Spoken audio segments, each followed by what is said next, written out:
आज आते हैं फिर इस पे कोलेस्ट्रॉल एस्टिमेशन पे. Remember we are doing cholesterol estimation on semi auto analyser. किस पे? Semi auto analyser. Which one? Semi auto analyser. Remember, everyone has worked on colorimeter, I suppose. Everyone has the hands-on approach on colorimeter. On what principle it is based on? Beers and Lambert's law. Beers and Lambert's law.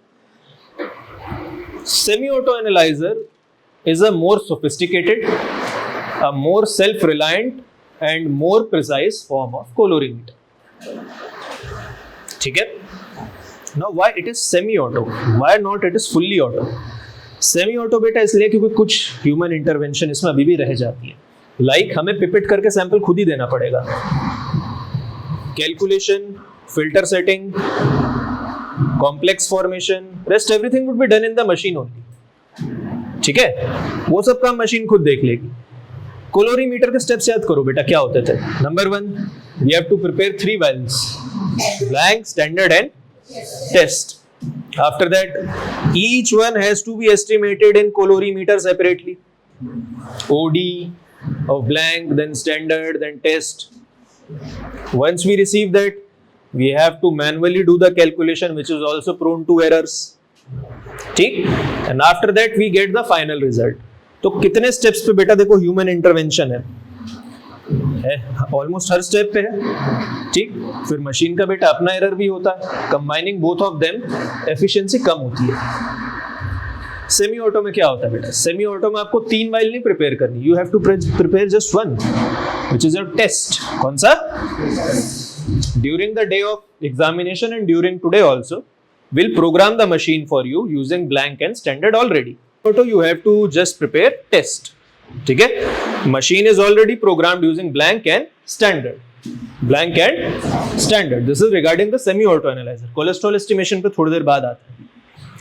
First it's your today it's your first class using semi auto analyser, तो थोड़ा used to हो जाए पहले आप उससे. Then after that semi auto में बेटा कुछ वेरिएबल्स होते हैं. क्या होता है? वेरिएबल्स और even some constants also. I will tell you how. जब आप पैनल खोलते हैं ना, जब आप मशीन ऑन करते हैं तो वहां पे बहुत सारे पैरामीटर्स आते हैं. Since we are estimating cholesterol today, from that panel we select cholesterol. Then regarding that parameter ना cholesterol, there are certain set of variables and constants.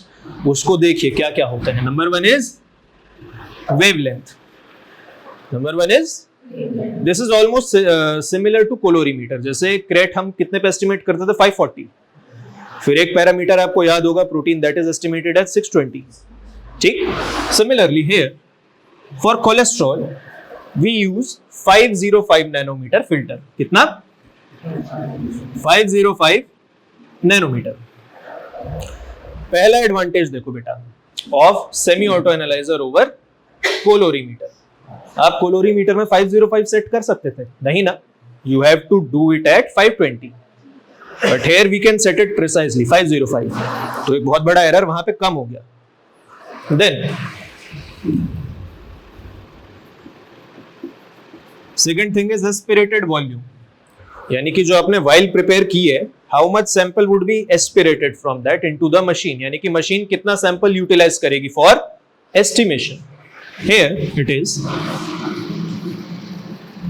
500 microlitre. कितना? यानी कि जो भी आपने टेस्ट वाली वाइल प्रिपेयर करी है ना, द टेस्ट वाइल, उसमें से सिर्फ 500 microlitre will be taken by the machine. Okay? Then there is temperature. क्या? Which is 37 degree centigrade. कितना? ये बेटा मशीन का होता है जहां फीडिंग चल रही होती है ना, जहां पे रिएक्शन होती है, जहां पे एक्चुअल में एस्टिमेशन हो रहा होता है. The temperature is set there. Remember, जब तक सेमी ऑटो एनालाइजर अंदर पूरा 37 डिग्री सेट नहीं कर लेगा ना, 37 degree is not set there in the machine. The machine will not give you the panel जिसमें से आप कोई मेटाबोलाइट सेलेक्ट कर सके, कोई भी. मतलब टेक्निकली बोले तो बेटा मशीन स्टार्ट ही नहीं हो जब तक वो अंदर 37 डिग्री सेंटीग्रेड सेट ना कर ले. After that there is something called factor. There is something called factor. A bit of word on this thing called factor. एक चीज होती है बेटा, आपने सुना होगा कैलिब्रेशन. क्या कैलिब्रेशन? कोलोरीमीटर में किया था कैलिब्रेशन सबने. कैसे किया था? नॉब सेट करके. ठीक. Technically saying that what is calibration? Calibration is setting of zero. ठीक, सेटिंग ऑफ जीरो.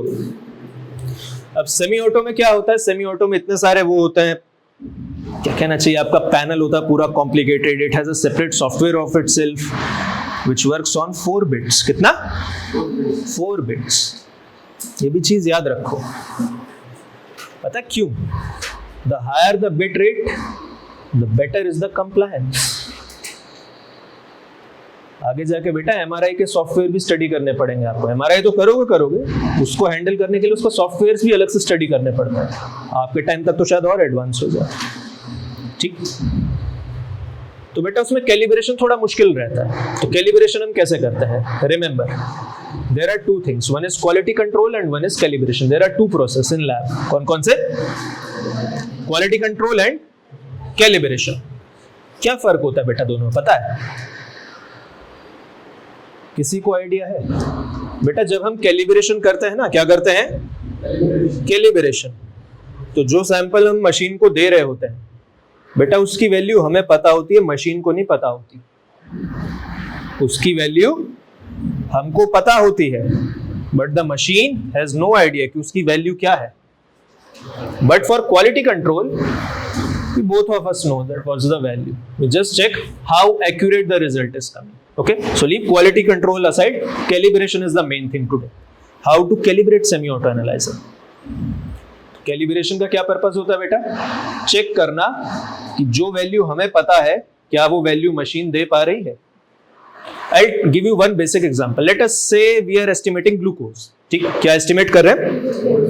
मेरे पास ग्लूकोज का एक स्टैंडर्ड सैंपल है 100 mg per dl. कितने का? 100 mg per dl. अब मैं उसे मशीन में एस्पिरेट करता हूं. क्या करता हूं? देखते हैं इसका रिजल्ट क्या आता है. एंड लेट अस से the machine is giving me 97 mg per dl. That means the value is quite close to the actual value, which means the calibration of the machine is fine. यानी कि जितना result है उसी के आसपास आ रहा है. दोबारा मैंने रन किया वही 100 mg पर डीएल वाला सैंपल. इस बार बेटा वैल्यू आ रही है 99. तो इससे क्या कंफर्म होगा? Calibration is fine. अब सोचो कि अगर मैं वही 100 mg पर डीएल का सैंपल रन करता हूं and I am getting 65 mg पर dl as result. So what is this? This is a very big blunder. इसको तो आप रिपोर्ट नहीं कर सकते ना, क्योंकि देखो मुझे तो पता है इसकी वैल्यू 100 mg पर डीएल है, पर मशीन बता रही है कि इसकी वैल्यू 65 है, जो कि गलत है, which is wrong.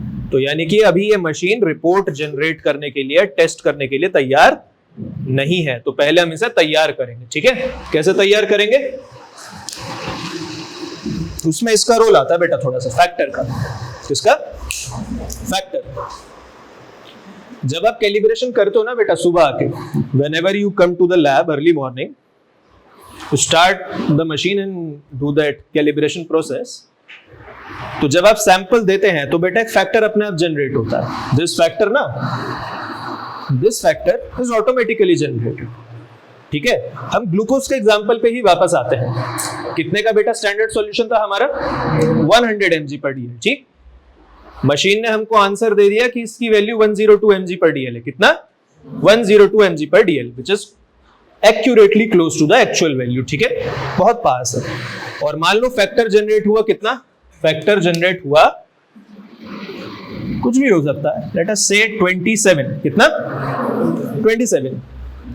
तो जब मुझे पता चल गया कि एक्चुअल रिजल्ट और मशीन का रिजल्ट ऑलमोस्ट मैच कर रहे हैं, तो ये फैक्टर भी सही है, फैक्टर भी ठीक है. कैलिब्रेशन ठीक है, इसका मतलब फैक्टर भी ठीक जनरेट हुआ है. इसको दोबारा रिवर्स करते हैं बेटा. लेट अस से एक हफ्ते बाद मैंने वापस इस मशीन को रिकैलिब्रेट किया, या 3 दिन बाद रिकैलिब्रेट किया ग्लूकोज के लिए ही. इस बार बेटा मैंने फिर वही 100 mg पर डीएल वाला सैंपल लगाया, लेकिन इस बार मशीन आंसर दे रही है 45. कितना? 45 और उसके कॉरेस्पॉन्डिंग जो फैक्टर जनरेट हुआ दैट वाज 13. कितना? 13. तो अब मुझे तो पता है ना कि इसका आंसर 100 है and machine is giving me 45 and the factor generated is 13. So that means calibration is wrong. Calibration is now how this factor is utilized to give correct answer. देखो इस फैक्टर को अगर मैं 13 से बढ़ा के ना बेटा कितना कर दूं, लेट अस से 18 कर दूं, मैनुअली एडिट कर दूं. आई एडिटेड मैनुअली 13 से 18 और फिर से बेटा सैंपल रन करूं वही 100 mg/dl. तो बेटा इस बार आंसर पता क्या आएगा? इस बार आंसर 45 नहीं आएगा, समवेयर क्लोज टू 80-85 आ जाएगा. कितना? 80 और 85, which is still wrong, but it is getting closer to the actual value. ठीक है? Now इसको मैं मैनुअली एडिट करके थोड़ा सा और बढ़ा देता हूं. कितना कर देता हूं? 20.5. कितना? 20.5. Now the answer is coming around 98. कितना? 98. That means now this factor is correct. This factor is correct. And once the factor is correct, the calibration is automatically completed and it is correct. ठीक है? तो ये एक तरह से manual या mini calibration का काम करता है कि मशीन ठीक रिजल्ट जनरेट करे. ठीक है? ठीक result. And why this factor is required, you know, colorimeter में तो बेटा आप नॉब घुमा के एडजस्ट कर लोगे. You can just turn the knob and adjust. वहां पे घुमाने के लिए कुछ नहीं होता, वहां पे थोड़ा मैनुअली एडिट करना पड़ता है. ओके? इस चीज को आप जब मशीन पे प्रॉपरली देखेंगे ना, you will get a more better answer there. Now coming back to cholesterol estimation. Principle. सबसे पहले प्रिंसिपल लिखिए बेटा.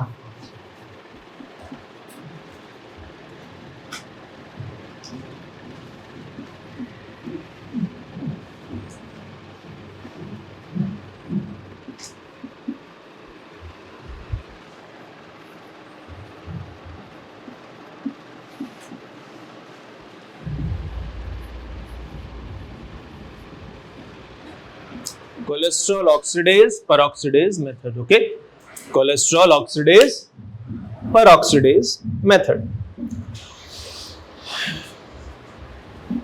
बेटा it is a 3-step process. कितना? 3-step process. Step 1.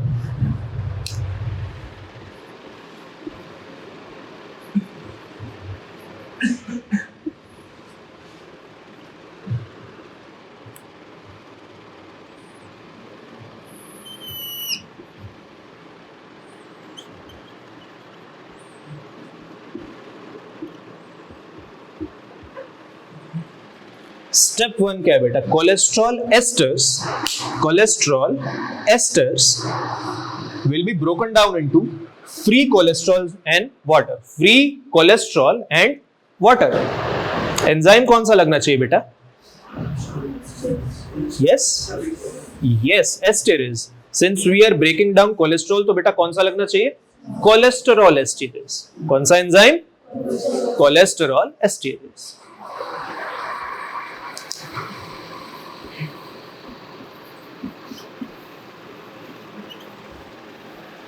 Cholesterol esterase. This is step 1.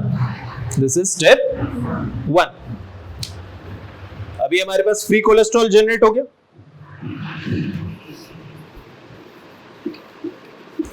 Now free cholesterol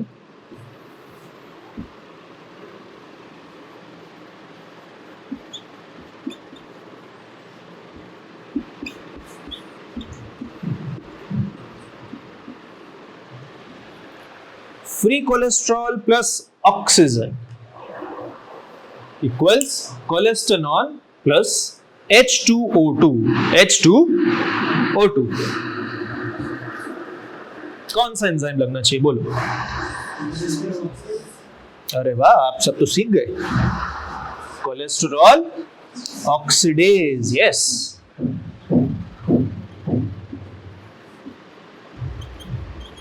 cholesterol oxidase. क्योंकि देखो बेटा, free cholesterol has सुना, फ्री कोलेस्ट्रॉल हैज बेटा OH ग्रुप, कौन सा? OH group, and it is getting oxidized to keto group, कौन सा group? Keto group, cholesterol oxidase, this is step 2। पर बेटा कोलेस्टेरॉल से हमें कोई मतलब नहीं है, the main thing is H2O2, कौन सा? H2O2, सारे पैसे इसी के हैं बेटा, पता क्यों? Because the amount of H2O2 generated is directly proportional to amount of free cholesterol present in sample, ठीक है? यानी कि जितना कोलेस्ट्रॉल बेटा सैंपल में होगा ना, उतना ही H2O2 बनेगा, ओके? नाउ कोलेस्ट्रॉल का काम खत्म है,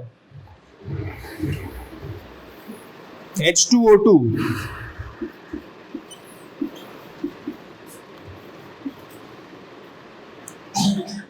पूरा ही लिख लो यार।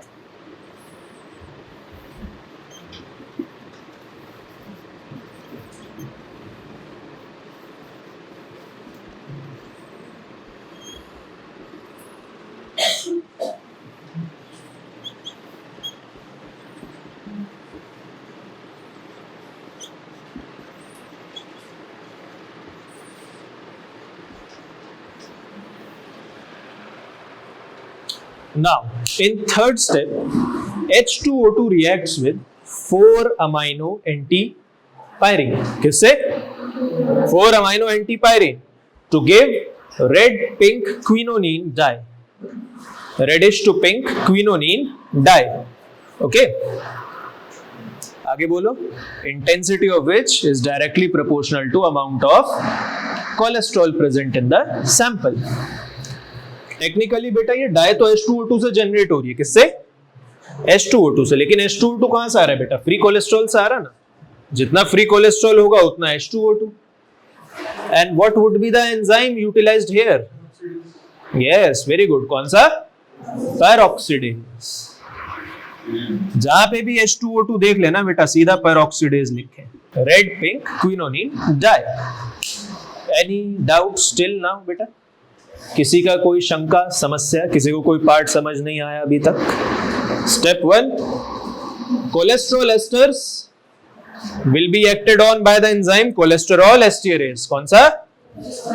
which will generate free cholesterol। क्या जनरेट करेगा? free cholesterol। then free cholesterol would be acted upon by enzyme cholesterol oxidase, कौन सा enzyme? cholesterol oxidase, acting on free cholesterol, acting on free cholesterol to give H2O2, to give and cholesterol. This is not important. H2O2 is our main thing. Now H2O2 will react with 4-amino antipyrine with under the influence of enzyme peroxidase to give reddish pink quinonine dye. Okay, you can write even complex also, dye and complex, both are one and the same thing. Intensity of the color is directly proportional to amount of cholesterol present in the sample. Okay, लिख लिया सबने? याद हुआ? Next step is procedure. Next step is procedure. मैंने आपको क्या बताया था बेटा? You just have to prepare the test vial. Which one? The test vial. But you have to write down blank standard test all. ठीक है? Copy में लिखना बेटा तीनों, लेकिन हम प्रोग्राम करके मशीन पहले रखेंगे तो आपको खाली टेस्ट बनाना पड़ेगा, लिखना तीनों।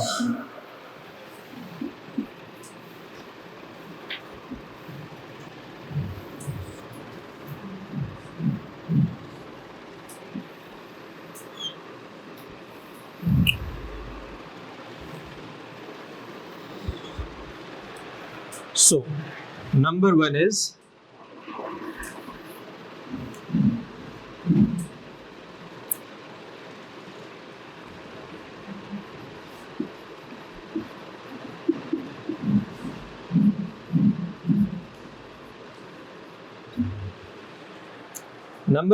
working reagent. Working reagent has a composition बेटा। working reagent का composition होता है बेटा, क्या? It is 60 ml L1 plus 15 ml L2। क्या क्या? 60 ml is L1 reagent and 15 ml is L2 reagent.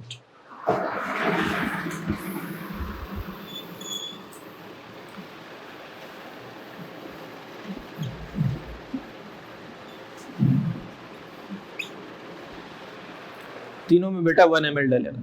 Okay, तीनों में 1 ml. Then we'll put distil water. क्या? Distil water. किसमें डालना चाहिए? ब्लैंक में. Yes, which is just 10 microlitre.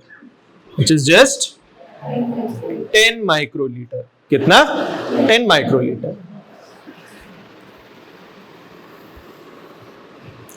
Then we have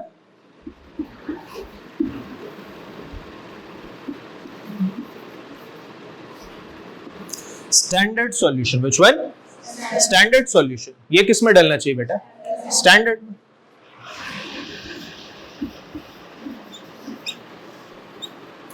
lastly बेटा क्या होना चाहिए? टेस्ट सैंपल और सीरम सैंपल, जो भी आप ठीक समझे.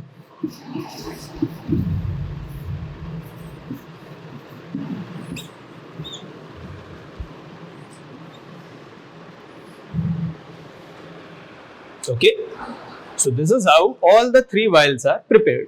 ठीक है, आपको सिर्फ कॉपी में लिखना है ये.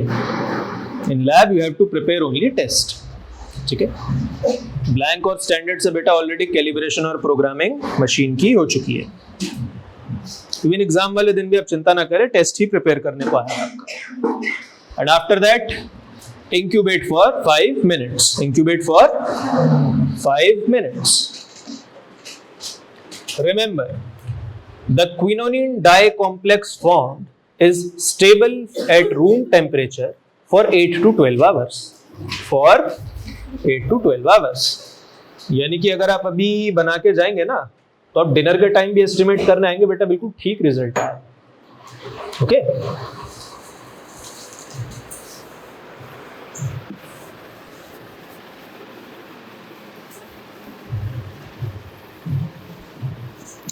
बेटा क्रिएटिनिन के एस्टिमेशन का मेथड क्या था?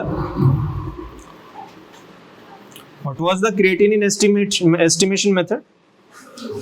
जेफेस कौन सा बेटा? Which one? जेफेस which one? It was the alkaline picrate method, है ना? Alkaline picrate method, जिसमें जेफेस रिएक्शन यूटिलाइज होती थी.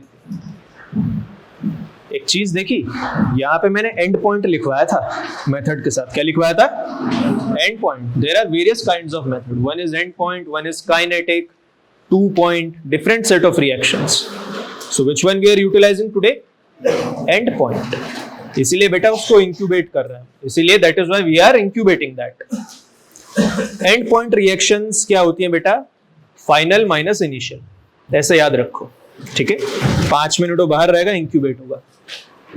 काइनेटिक मेथड में पता क्या होता है? काइनेटिक मेथड में let us I will give you example of creatinine only. आपने बफर रिएजेंट डाल लिया, पिक्रिक एसिड डाल लिया, ठीक, रेडी है. आप जैसे बेटा उसमें वो 10 कितना 200 माइक्रोलीटर उसमें डालते हो ना, क्रेट सैंपल, बेटा उसे विद इन 10 सेकेंड्स एस्पिरेट करना पड़ता है मशीन में इन काइनेटिक मेथड्स. इसलिए मैंने स्पेसिफिकली लिखवाया that the complex which is forming in this and point reaction, इस वाले में it is stable for 8 to 12 hours. वहां स्टेबल नहीं होता बेटा काइनेटिक मेथड में. तो रिएक्शन सारी अंदर होती है, वो तो बिल्कुल आपने डाला and aspirated immediately. Okay, kinetic methods में शायद आपका यूरिया नहीं, I think it is uric acid. We have that kit for uric acid in kinetic method. तो जब आप उसमें ग्राफ बनता देखेंगे ना, तो उसमें सही रहेगा. Then calculations. Next part is calculations. आपको करने की भी जरूरत नहीं, फोन लेके मोबाइल लेके अरे भाई मेरा कैलकुलेशन कर दीजिए, वो नहीं, मशीन खुद बता देगी. But what formula machine is utilizing, you have to write it in the note. ठीक है, तो मशीन क्या यूटिलाइज करते हैं बेटा एंड पॉइंट रिएक्शंस में? देखो,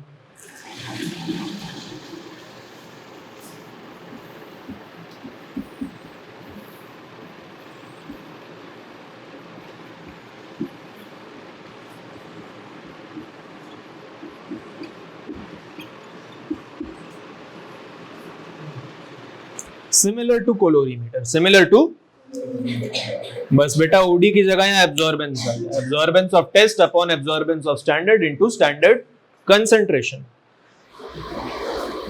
मशीन को ये स्टैंडर्ड की कंसंट्रेशन इसलिए पता है क्योंकि बेटा स्टैंडर्ड ऑलरेडी मशीन में रन हो चुका है, that value is already programmed in the machine. ठीक है, तो स्टैंडर्ड की जितनी भी वैल्यू है ना बेटा वो मशीन में ऑलरेडी प्रोग्राम्ड है, उसको बस ये चाहिए एब्जॉर्बेंस ऑफ टेस्ट। कौन सा? एब्जॉर्बेंस ऑफ टेस्ट, क्योंकि उसके पास बेटा एब्जॉर्बेंस ऑफ स्टैंडर्ड ऑलरेडी है, स्टैंडर्ड कंसंट्रेशन ऑलरेडी है, it is in the program. Okay, इसलिए बेटा टर्न अराउंड टाइम जो होता है ना बहुत घट जाता है, और लैब में या किसी भी क्लिनिकल सेटिंग में जितना कम टर्न अराउंड टाइम हो उतना बेटर होता है। क्यों? खुद सोच, एक लैब है उसे क्रेटिनिन एस्टिमेट करने में आधा घंटा लगता है, एक लैब है उसे क्रेटिनिन एस्टिमेट करने में 5 मिनट लगता है। Which one is more efficient? The latter one ना, जिसको 5 मिनट लगता है, उतने में तो जितने पहली लैब एक सैंपल निपटाएगी वो 6 सैंपल निपटा चुका होगा, तो दैट इज व्हाई। ठीक है बेटा, you have to write down procedure seeing that machine ना, प्रोसीजर अपने वर्ड्स में भी आपको ही लिखना पड़ेगा। ठीक है, जो भी आप देखता है वहां पे, तो ब्रीफली उसके पॉइंट्स नोट डाउन करते रहिए और अपने वर्ड्स में लिख लीजिएगा। वैसा कोई हार्ड एंड फास्ट नहीं है कि आपको एक कोई स्टैंडर्ड उसमें लिखना, बस रिमेंबर कि it should have 10 to 11 lines. Okay, procedure, calculations हो गया, then observation result you will get there, whatever the answer you are getting, and then write down clinical interpretation. What? Clinical interpretation. किन cases में cholesterol level बढ़ जाता है, किन cases में cholesterol level घट जाता है। सबसे पहले बताइए किन केसेस में बढ़ जाता है। Yes, absolutely correct. Diabetes mellitus. Yes,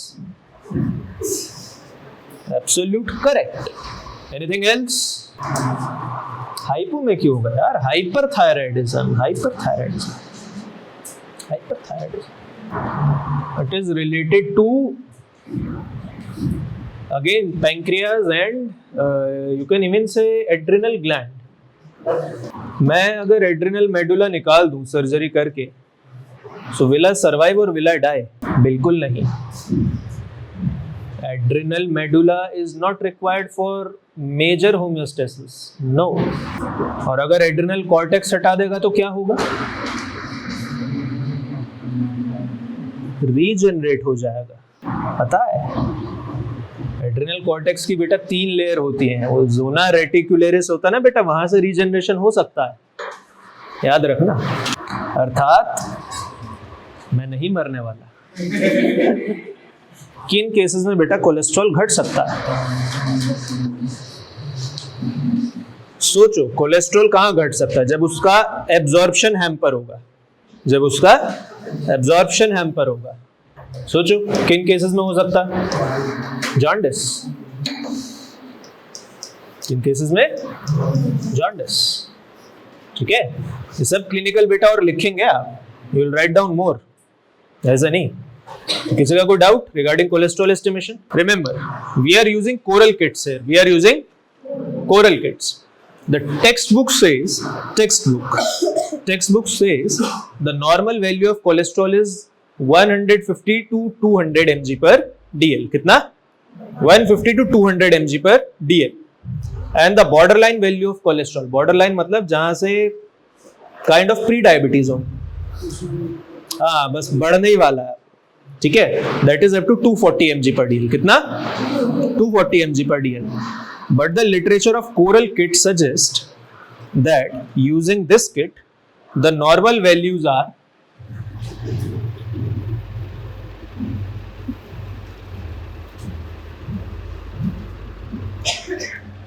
up to 220 mg per dl. अब आप कहेंगे सर ये चमत्कार कैसे हो गया?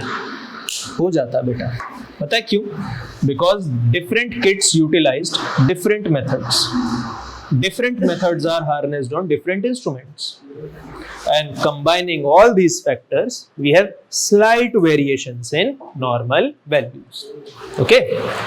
यानी कि अगर आप कोरल किट इस्तेमाल कर रहे हैं ना, कौन सी? कोरल की किट, तो अगर किसी पेशेंट का मान लीजिए 215 mg per dl आ रहा है, कितना? 215 mg per dl, तो बेटा उसे हाई में मत डाल देना, कंसिडर इट नॉर्मल। ओके लेकिन ये बात टेक्स्ट थ्योरी का पेपर लिखोगे ना बेटा, तब मत लिख देना ये कोरल किट में तो इतना होता है बेटा, वहां वासुदेवन में जो लिखा वही लिखना। Okay, this is a fine line. Then border line कितना है पता बेटा? Yes, good.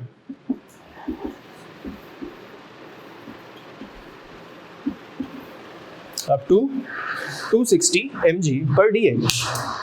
प्रिकॉशंस बेटा मैंने आपको एक मेजर बताया था, that you have to take 12 to 14 hours fasting sample. कितना? 12 to 14 आवर्स। और क्यों वो भी बताया था।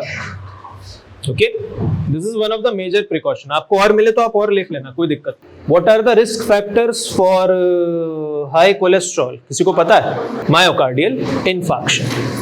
और क्या होता है बेटा रिस्क फैक्टर हाई कोलेस्ट्रॉल का? Gall stones. These are risk factors. बेटा रिस्क फैक्टर्स का मतलब समझ तो अब क्या होता है? अगर मान लीजिए कोलेस्ट्रॉल बढ़ा आ रहा है तो ये चीजें होने की संभावना बढ़ जाती है। ऐसा हो जाएगा ये नहीं कह रहा हूं मैं, लेकिन संभावना बढ़ जाती है।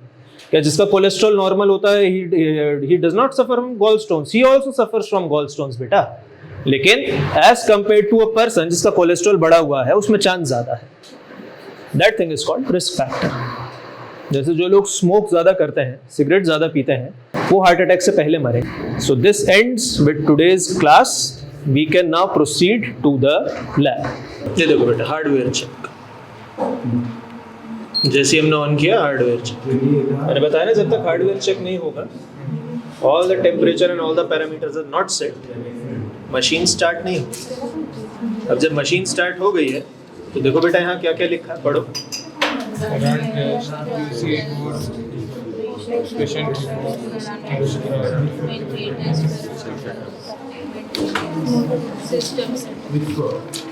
जो फैक्टर वगैरह चेंज होता है ना, that is changed using system set। थोड़ा सा बेटा यहाँ ध्यान दो, शिव तेज गायब है ना बेटा, ध्यान दो। हमको कहाँ जाना है? Where we have to go? We have to go in run test। कहाँ पे? Run test for cholesterol estimation। I've told you ना there is a list of variables and constants in that। This is that ID, ये patient ID होती है और the report ID। Okay? Then filter is कितना? 505 ठीक है, जितने wavelength पे होगा। देन स्टैंडर्ड कंसंट्रेशन कितनी है बेटा? 200 mg पर डी। कितनी? ये हमें कैसे पता है? Because we have already programmed the machine using standard calibration क्यू से सब होगा उसमें। ओके, इसीलिए मशीन को पता है ना। फैक्टर देखो बेटा कितना है, ये तभी जनरेट हुआ था जब हम कैलिब्रेशन कर रहे थे। Okay, when we were doing calibration the factor was generated then. Change होता रहता है, इसी को दिक्कत वाली बात है। Then sample volume is 5 ml and R1 R2 volume aspirated is 500।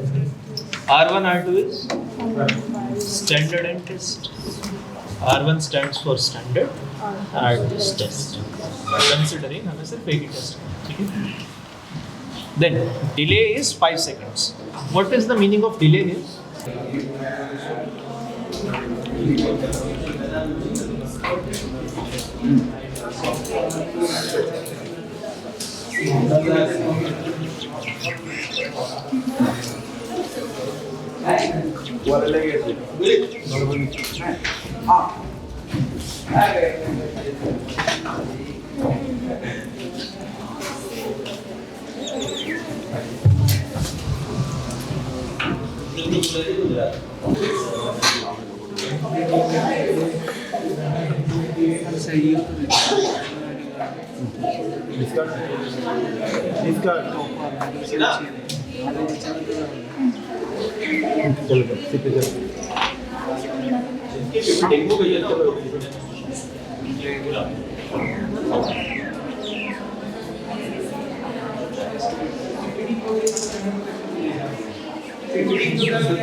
कितना है?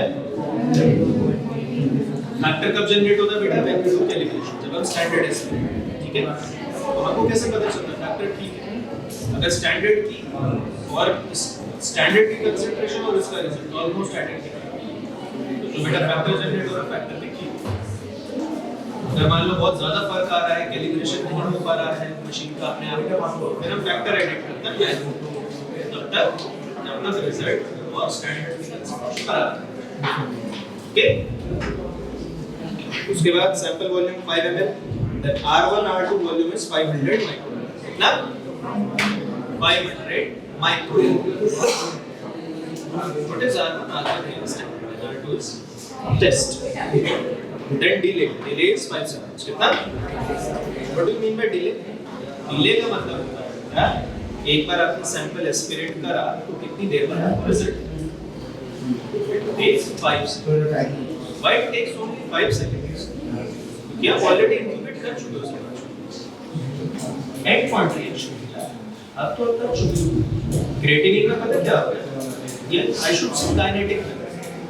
Kinetic method is mostly utilized for creatinine, और में भी होता है, कोलेस्ट्रॉल में भी होता है, लेकिन जिसमें यूटिलाइज होता है उसमें बेस्ट होता है क्रिएटिनिन।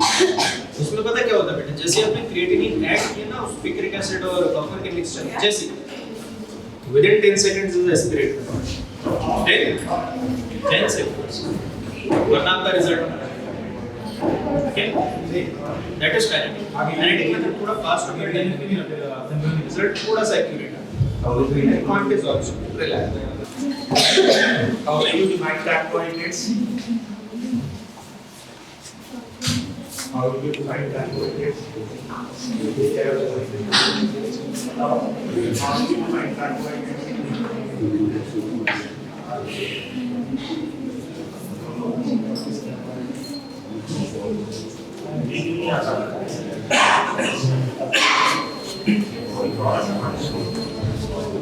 यार इतनी भीड़ कैसे हो रही है? ये सारे बैकग्राउंड आर्टिस्ट वापस जाए, इसके अलावा बाकी सब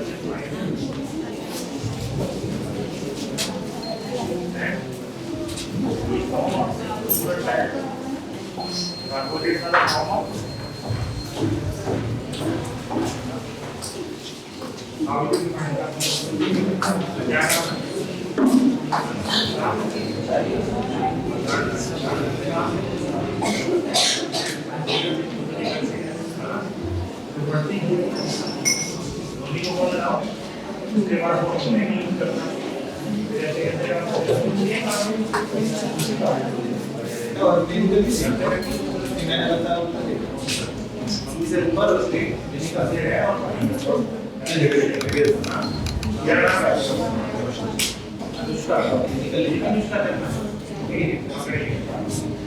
Next one is look Marali कहाँ से तो particularly define carbohydrates अगर हम लोग